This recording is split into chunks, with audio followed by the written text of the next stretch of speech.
Zvakaoma veduwe, hurumende yavaMnangagwa yobuda ichiramba nyaya yekunzi vakapindira kubatsira Frelimo yekuMozambique kubiridzira sarudzo dzemaelection. Hazvina kumira zvakanaka. Pamazuva adarika aya nyaya iyi yakapisa zvisingaite, ikaswera ichitenderera kunyika dzakasiyana-siyana kusanganisira kuSouth Africa. Sofu Makoena aitobuda nayo paSABC achipengereka nayo kusvika abudisa mashoko ekuti iyo ZANU-PF iri kuda kungoita notorious. Yakabva futi kuMozambique yakunobatirira futi nyaya dzekuBotswana ichida kubatsira maruling party ikoko ayo ainenge ichingoti masister party kuti vazokwanisa kunge vachizowina sarudzo kana kuti maelection. Asi panapa nhasi tiri kuona permanent secretary of information uyo anoitwa Nick Mangwana ari kubuda panapa ari kuti accusation of Zimbabwe meddling in neighboring countries internal affairs seem to be a calculated move to tarnish President Mnangagwa's reputation as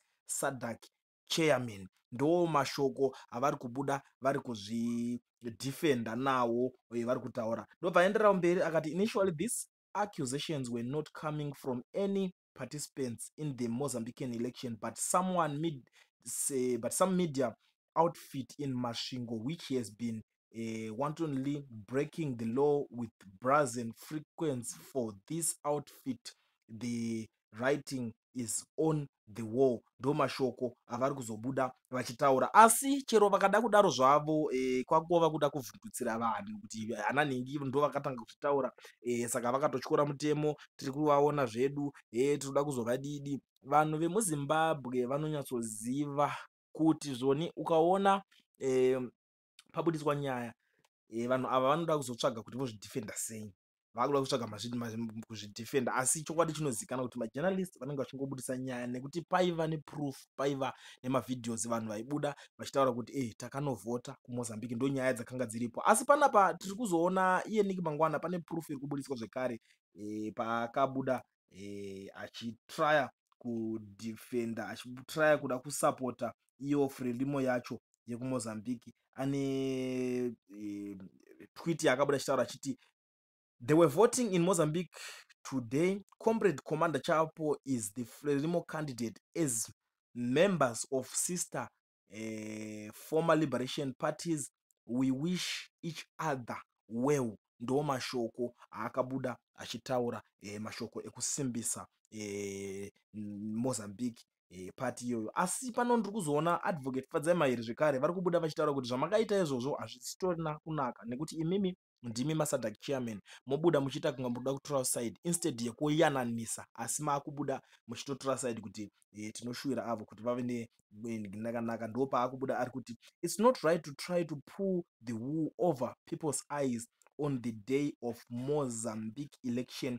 You, the bureaucratic head of the Ministry of Information and the official spokesperson of the government of Zimbabwe, actually posted your public support for the Frelimo candidate, stating that sister former liberation parties wish each other well. I always remind you the constitution obliges you not to get involved in partisan politics, yet here you were engaging in partisan politics. Support of a political party in a neighboring country, this is precisely the conduct that is being complained of in Mozambique, Botswana and beyond. You can not exercise the commandship of SADC and Debo in partisan politics at the same time. How can you be trusted to be impartial arbiters of election disputes in the region when you are biased from the start? Ndo mashoko ari kuzobuda ari kutaurwa pano naFadzai Mahere kuti saka ko vanhu vanozovimba newe sei vakutaura kuti imimi ndimi maSADC chairman, imi muchitobuda muchiratidza kuti muri biased nechekare. Ndo nyaya iripo iri kuonesanwa vanhu pano.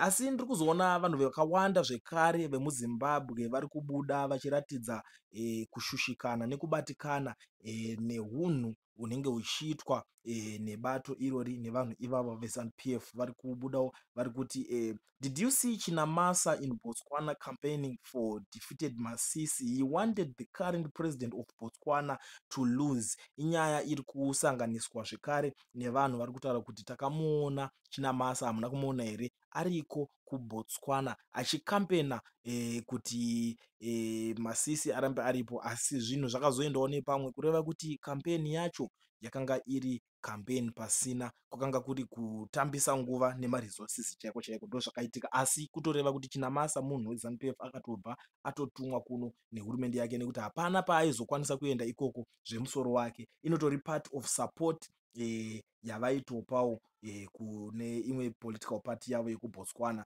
And ndiri kuzoonawo mumwe panapa ari kuti why did you congratulate Mozambique before official results were announced but did not do the same for Botswana? Ndo mamwe mashoko ari kuzobuda achitaurwa pano, nekuti pavakazviita kukorokotedza vanhu veMozambique pakaita mutauro usingaite uchibva kune macitizens akasiyana siyana vemuSouthern Africa. Saka kubva ipapo zvakazovaremera kuti vakontinye kuita zvinhu zvakadaro kunyika yeBotswana, nekuti vanhu vakaona zvakaitika kuMozambique vakakomplaina zvisingaite. Ende tiri kuzoonawo panapa mumwe ari kuti what does being SADC chair help us besides going to see his comrades Chakwera, Tsikisedi, Ramaphosa and Lorengo to have a cup of tea with bloated encourages? We want electricity. Ndo mamwe mashoko ari kutaurwa nemaZimbabweans kuti zvinotibatsirei zvekuti muri kuti vanhu vari kuita jealous rekuti uyu ndiSADC chairman, saka varida kutanisha zita rake, nekuti izvozvo zvacho senyika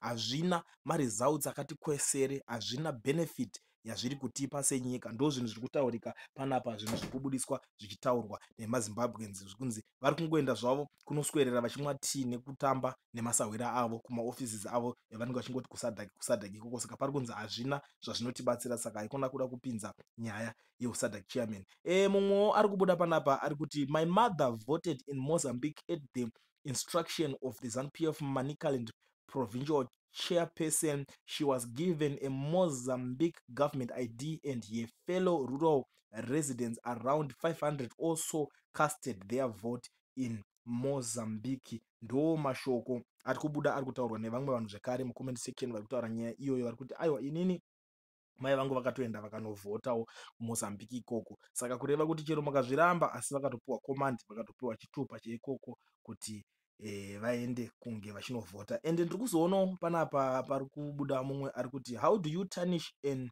already tarnished reputation, asking for a friend. Pari kunzi mungazotanishwa sei? Imimi makatotanishika kudhara, muri vanhu vekuti makatogadzira zita racho kare, makatozvipenda kare nebrush renyu, munotozikanwa.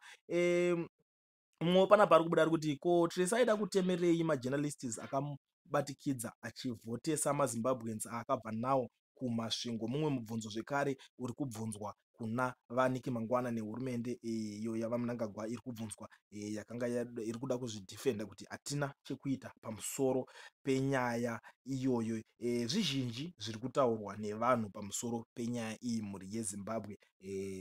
Zvizhinji zvekare zviri kupopotwa nemaMP nevanhu vemapato anopikisa zvematongerwo enyika, vari kukomplaina, vane zvizhinji zvekutaura pamusoro penyaya idzodzidzi. Saka inini ndangoti ndiuye pano nenyaya dziripo, ndichikuzivisai, ndichikuonesai zvinhu zviri kuitika, kusazivawo kuti imimi muri kudzionawo sei. Panapa panonzi panyaya version, patinokupakurirai nhau maupdates nezvinhu zvese zvinonga zvichiitika. So kana uchinge wasvika pano kari kekutanga iri first time yako, gara walaika, wosubscribe, wojoina this family, toramba tichikupai nhau nezvimwe zvese zvinenge zvichiitika. So kana uchinge une zvekutaura, comment section yakavhurika, sunungukai kukomenda muchitiudzawo zvinhu zvamuri kufunga nemaonero nemafungiro enyu.